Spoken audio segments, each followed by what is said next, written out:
حضرت ام عائشہ صدیقہ رضی اللہ عنہا، یہ بھی آپ صلی اللہ علیہ وسلم کی زوجہ مطہرہ ہیں۔ ان کی والدہ کا نام ہے ام رومان، اور والد گرامی کا کیا نام ہے؟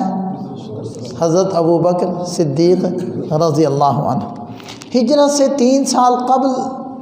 ان کا نکاح ہو گیا تھا آپ علیہ السلام سے، لیکن رخصتی ہجرت کے دوسرے سال ہوئی، اور نبی پاک صلی اللہ علیہ وسلم نے ارشاد فرمایا، عائشہ جبریل علیہ السلام 3 دن میرے سامنے تمہاری تصویر لاتے رہے ایک ریشمی رومال میں، بلکہ ایک روایت میں تو ہے کہ عائشہ جبریل علیہ السلام میرے پاس ایک ریشم کا کپڑا لے کر حاضر ہوئے، جب میں نے اس کو ہٹا کر دیکھا تو اس میں تم تھی، تو میں نے اس سے یہ تعبیر لی کہ ضرور تم میرے نکاح میں آؤ گی۔ تو حضرت عائشہ رضی اللہ عنہا سے 2210 احادیث مروی ہیں،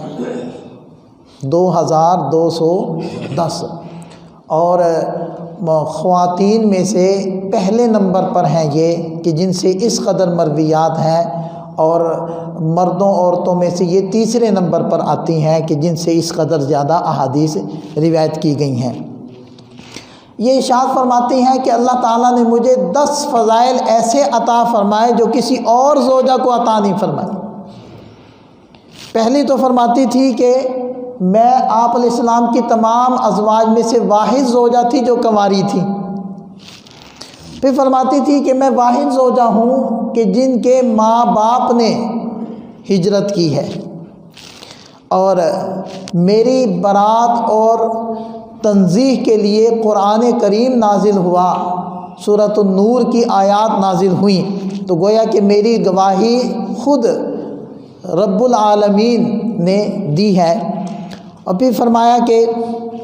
نبی پاک صلی اللہ علیہ وسلم کو میری تصویر دکھائی گئی، اور فرمایا کہ جب ہم غسل کرتے تو کپڑا باندھ کر وہ غسل فرمایا کرتے، تو نبی پاک صلی اللہ علیہ وسلم بھی اسی برتن سے پانی لے رہے ہوتے، ٹب وغیرہ جو بھی ہوتا تھا اس زمانے میں، اور حضرت عائشہ رضی اللہ عنہ فرماتی ہیں میں بھی اسی برتن سے پانی لے رہی ہوتی، اور آپ علیہ السلام مجھے کہہ رہے ہوتے دا علی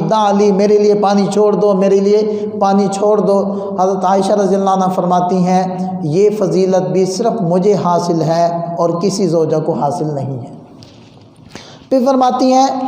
کہ نبی پاک صلی اللہ علیہ وسلم تہجد پڑھتے، اور میں آپ علیہ السلام کے سامنے ایسے قبلہ کی جانب جو دیوار تھی وہاں لیٹ کر سوئی ہوتی تھی، اور آپ علیہ السلام پیچھے کھڑے ہو کر تہجد کی نماز ادا فرمایا کرتے تھے۔ کہتے ہیں یہ بھی مجھے فضیلت حاصل ہے۔ پھر فرماتے ہیں کہ میں آپ علیہ السلام کے ساتھ ایک لحاف میں ہوتی کہ جبریل علیہ السلام وہاں بھی وحی لے کر تشریف لے آیا کرتے تھے، میرے بستر پر وحی آئی ہے، یہ فضیلت بھی صرف مجھے حاصل ہے۔ پھر فرماتی تھی کہ جب نبی پاک صلی اللہ علیہ وسلم نے وفات پائی تو آپ علیہ السلام کا سر مبارک میرے سینے پر تھا، میرے حلق اور میرے سینے کے درمیان آپ علیہ السلام کا سر مبارک تھا، یہ بھی مجھے فضیلت حاصل ہے۔ پھر یہ بھی مجھے فضیلت حاصل ہے کہ میری باری کے دن سرکار دو عالم صلی اللہ علیہ وسلم نے وفات پائی ہے، اور میرے کمرے میں میرے حجرے میں سرکار دو عالم صلی اللہ علیہ وسلم کی قبر مبارک اور روضہ اقدس بنا ہے، یہ بھی مجھے فضیلت حاصل ہے۔ اور ایک حدیث میں 10 تو یہاں پوری ہو گئی، لیکن ایک اور حدیث میں یہ بھی آتا ہے کہ مجھے یہ بھی فضیلت حاصل ہے، جو آخری چیز سرکار دو عالم صلی اللہ علیہ وسلم کے منہ مبارک میں گئی ہے وہ میرا لعاب تھا کہ میں نے مسواک چبا کر سرکار کو عطا فرمائی، اور آپ علیہ السلام نے وہ مسواک استعمال فرمائی۔ اور اس قدر سخی تھی کہ 1,00,000 درہم ان کو نذرانہ آیا، تو انہوں نے خادمہ کے ذریعے سے وہ خرچ کرنا شروع کیا، 1,00,000 درہم خرچ ہو گئے۔ تو خادمہ نے کہا کہ آپ 2-4 درہم رکھ لیتی، روزے سے تھی، شام کو کوئی اچھی افطاری کا انتظام ہو جاتا۔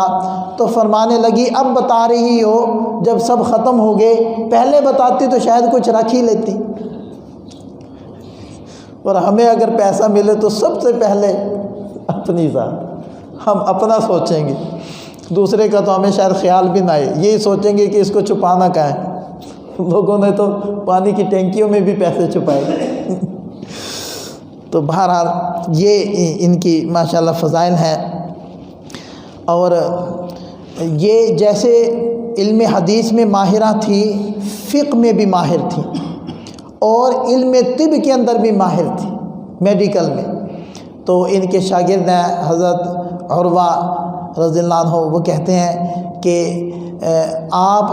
حدیث میں اس قدر ید طولہ رکھتی ہیں، مہارت رکھتی ہیں، یہ بات سمجھ میں آتی ہے۔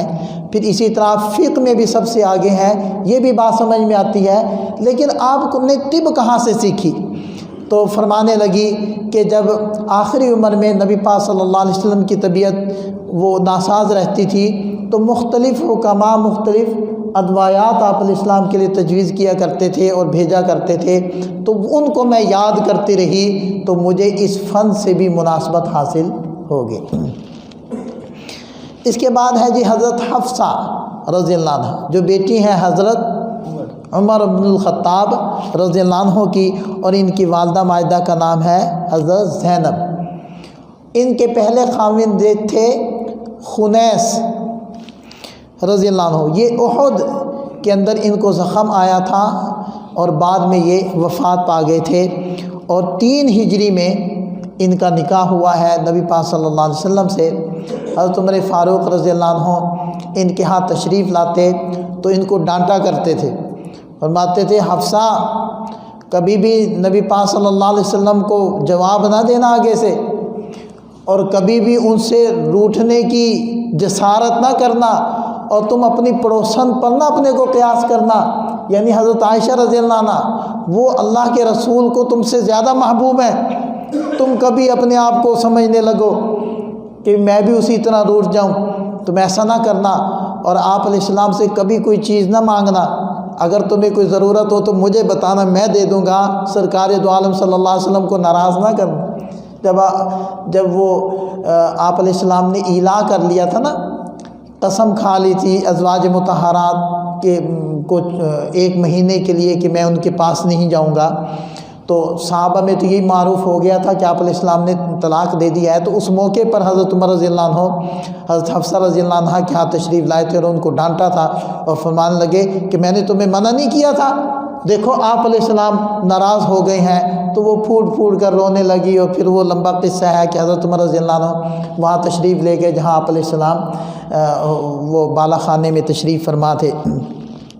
تو بہرحال تو ان سے 60 احادیث مروی ہیں، اور 45 ہجری کے اندر ان کی وفات ہے۔